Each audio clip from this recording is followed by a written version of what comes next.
Bonjour à tous, c'est Mathéo et on se retrouve pour une toute nouvelle dose d'actualité cinéma et séries avec un très beau programme, mais ne perdons pas plus de temps et débutons directement avec une excellente nouvelle par rapport au prochain film à couteau tiré. Vous savez sûrement qu'un troisième opus après Glass Onion a été confirmé pour sortir sur Netflix et que son nom sera en VO Wake Up Dead Man. Eh bien, si je vous en parle aujourd'hui, c'est que le casting se dévoile bien plus en détail et donc le voici.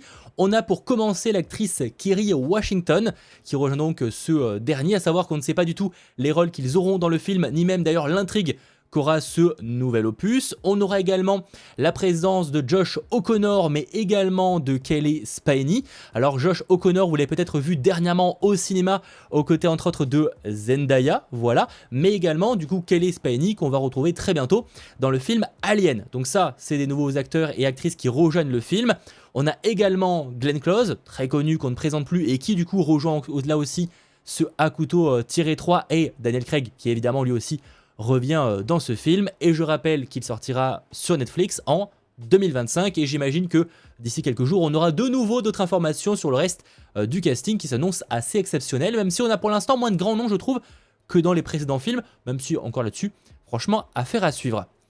En parlant casting, on peut aussi parler des Maîtres de l'Univers. Vous savez que ça fait très longtemps que les propriétaires des Maîtres de l'Univers essayent d'en faire une adaptation en live action du côté du cinéma, et là ça avance enfin, cette fois en collaboration avec MGM et Amazon.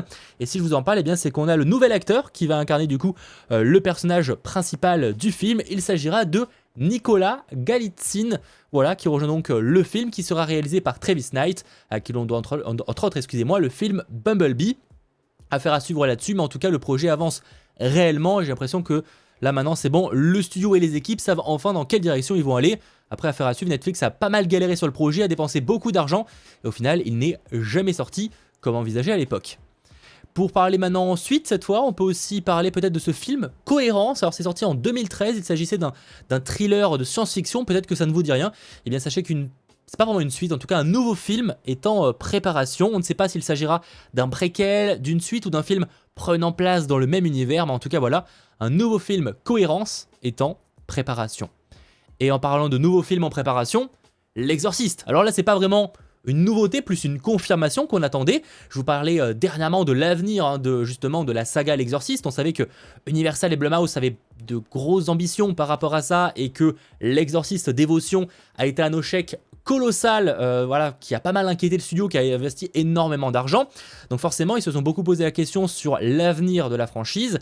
Eh bien, ça se confirme, Mike Flanagan va s'occuper de ce nouvel opus. Mike Flanagan, qu'on connaît entre autres pour The Haunting of Hill House, Bly Manor également sur Netflix. Bref, un mec qui a dernièrement plutôt prouvé qu'il était assez bon dans le genre un peu horrifique, et donc c'est lui qui va s'occuper d'un nouveau film Exorciste, sachant dans ce cas-là qu'il n'est pas annoncé un peu comme une suite directe à L'Exorciste Dévotion. Je pense que au vu de l'échec de ce dernier, ils ont clairement voulu un petit peu s'émanciper de ça, et en fait il est tout simplement vendu par le communiqué officiel comme une toute nouvelle histoire se déroulant dans l'univers de L'Exorciste, et n'est pas une suite à L'Exorciste sorti en 2023.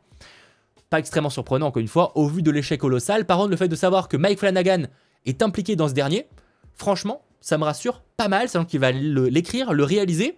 Très très hâte de voir cette nouvelle version décrite comme radicale. Je ne sais pas ce que ça veut dire, mais... Enfin, je sais ce que ça veut dire, mais je ne sais pas ce que ça veut dire dans le film concrètement. Mais je suis assez curieux. Voilà. Autre chose qui hype pas mal en termes d'équipe créative, cette fois côté série télévisée, on peut parler de Lanterns. Vous savez, cette série DC Comics annoncée par James Gunn et Peter Safran et prenant place dans le nouveau DC Universe qui débutera en partie avec le film Superman prévu en 2025, eh bien on apprend voilà l'équipe créative qui va s'occuper de cette série centrée donc sur les Green Lanterns, notamment Damon Lindelof. Si ce nom ne vous dit rien, eh bien sachez qu'il nous a proposé, on va dire, l'une des meilleures séries de ces dernières années. Il y en a beaucoup qui sont excellentes, mais effectivement, la série Watchmen de HBO a été pas mal acclamée pour sa qualité. Et bien justement, Damon Lindelof était à la tête de cette série Watchmen, et donc c'est lui qui va en partie s'occuper de cette série DC Comics. Donc ça, c'est quand même franchement très hypant. Il avait également bossé sur Lost ou autre à l'époque. On peut également parler en termes d'équipe créative de Chris Mundy, qui était pour le coup lui derrière la série Ozark de Netflix, et aussi Tom King pour le coup, qui est un célèbre auteur de comics, donc vraiment un trio qui peut être extrêmement gagnant pour cette série Lanterns. Alors personnellement j'attends beaucoup de ce projet-là et je suis assez curieux parce que c'est vrai que c'est quand même des personnes qui ont pas mal bossé sur... Tom King est un peu à part, mais sur des séries presque un peu policières, etc. Alors ça peut être extrêmement intéressant, mais faut voir du coup, parce que effectivement, techniquement, les lanternes, les Green Lanterns sont un peu les policiers du cosmos, mais il faut voir du coup comment ça va pouvoir se fusionner dans un programme, et si on va pas perdre non plus l'aspect galactique, parce que moi c'est aussi quelque chose que j'attendais beaucoup avec les Green Lanterns. Après, peut-être que ce sera une série plus terre à terre, et que plus tard on aura un film qui lui se passera dans l'espace, mais là-dessus évidemment, affaire à suivre. Autre projet qui s'annonce, peut-être un peu plus surprenant, vous vous souvenez bon, déjà sûrement de Sherlock Holmes, hein, du concept même du personnage de Sherlock Holmes, mais aussi des 2 films réalisés par Guy Ritchie avec Robert Downey Jr. mais également Jude Law.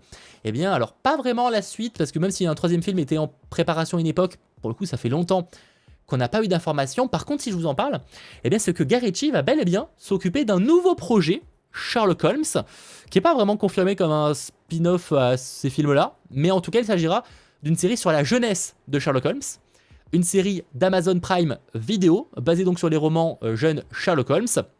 Il va en partie, il va produire la série, il va en partie peut-être la réaliser, là-dessus à voir, mais en tout cas il va produire une série en 8 épisodes sur Sherlock Holmes, et ça franchement, ça peut être très très cool. Guy Ritchie évidemment, qu'on connaît pour les films Sherlock Holmes, mais qui s'est occupé de pas mal de films dernièrement, mais qui sont souvent passés à la trappe, parce que forcément sortis uniquement sur Prime Video ou autre. Mais il y a par exemple aussi le film Aladdin, qui était de sa part en 2019, si je ne dis pas de bêtises. Donc voilà, mais en tout cas Guy Ritchie, qui s'est aussi occupé dernièrement pour Netflix de l'excellente série The Gentleman, qui était d'ailleurs tirée de son propre film.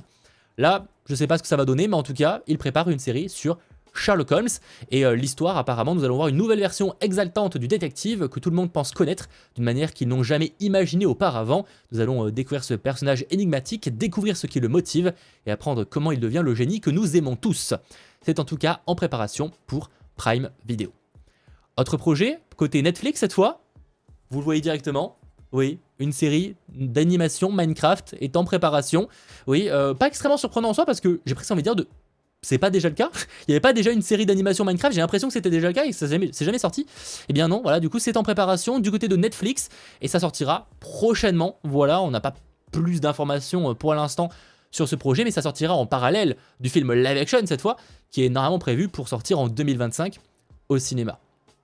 On peut aussi, pour presque terminer, mais en fait, de jeux vidéo avec Just Cause. Just Cause, peut-être que vous connaissez ce jeu vidéo dont le dernier opus sorti il y a maintenant quelques années n'avait pas grandement convaincu. Personnellement, j'ai beau être un fan de la première heure, j'avoue que le dernier opus, je suis un peu passé à côté. Mais oui, un film live action Just Cause est en préparation. Il s'agit d'une célèbre licence de Square Enix, si je ne dis pas de bêtises, donc voici du coup le trailer de Just Cause 4. On y incarne un personnage qui va en général dans des lieux avec des situations un peu compliquées, souvent des dictatures, et qui va essayer de tenter de régler la situation par les mains et par les armes, on va pas se mentir.